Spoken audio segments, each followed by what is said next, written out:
আসসালামাইকুম, সবাই কেমন আছেন? এই তো আরেকটা ভিডিও নিয়ে আসলাম আপনাদের মাঝে, দেখতে থাকুন।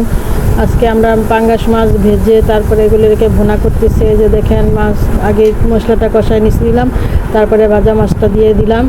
এরপরে এখন একটু নাড়াচাড়া করব, নাড়াচাড়া করে যাতে মশলাটা মাছের গায়ে ভালোভাবে লাগে সেজন্য একটু উল্টায় পাল্টায় নিতেছি।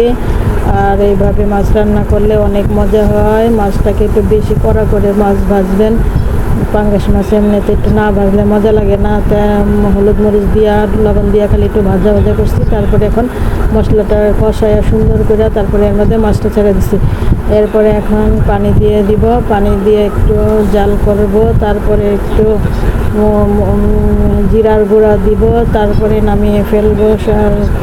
একটু ঝোল কমায় নিব, একবারে ভুনা ভুনা করে ফেলবো। এরপরে এদিকে আমি সিম আলু রান্না করতেছি, চচ্চড়ি। সিম আলুটা অনেক মজা হয়েছে। সিম আলুটা আজকে এখন আর সিম পাওয়া যায় না, খুব কম সিম পাওয়া যায় বাজারে। এই জন্য বছরের শেষ এখন সিম নিয়ে আসছি। সিমগুলোকে এখন দেখাবো। এই যে দেখতে থাকুন, এই যে সিম আলু চচ্চড়ি করব। সিদ্ধ করার জন্য একটু পানি দিচ্ছি, এটাকে একেবারে টানায় ফেলবো।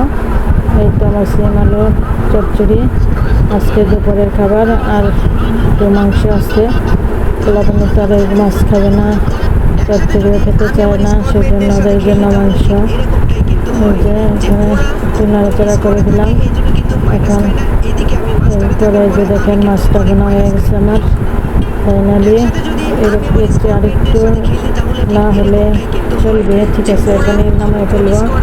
এরপরে এই যে দেখেন একটু জিরা গুঁড়ো দিয়ে দিলাম। এই যে মাংস তরকারি, এই আজকে দুপুরের খাবার দাবার। আসসালামু আলাইকুম, সবাই ভালো থাকবেন।